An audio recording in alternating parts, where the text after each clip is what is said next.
Marshal TV. Usisahau kusubscribe, kushare na kucomment.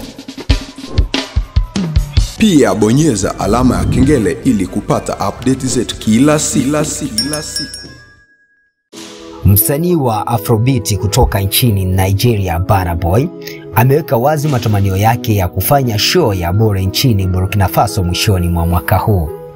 Burna Boy ameweka wazi matamanio hayo kupitia ukurasa wake wa Instagram wa No Sign of Weakness TV, ambao ni ukurasa rasmi wa kutangaza albamu yake inayotarajiwa kutoka kati ya Mei au Juni mwaka huu.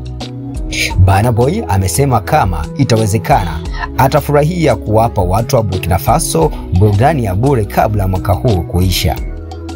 Kama itawezekana, itakuwa jambo la heshima kuwapa watu wa Burkina Faso show ya bure muda fulani mwaka huu kabla ya kumalizika, inshallah, ameandika Burna Boy.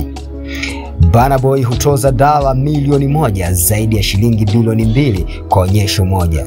Lakini endapo onyesho hilo litafanyika, pesa zote zitakazopatikana zitatolewa kwa Rais Ibrahim Traore ili kusaidia kati ya shughuli za kuendeleza nchi hiyo ya Burkina Faso.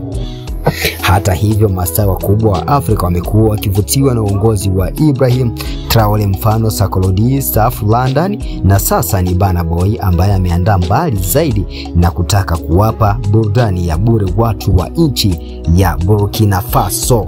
Ni Burna Boy ambaye amejizolea umaarufu kimataifa kupitia vibao vyake maarufu kama Ye, Lassi na City Boys.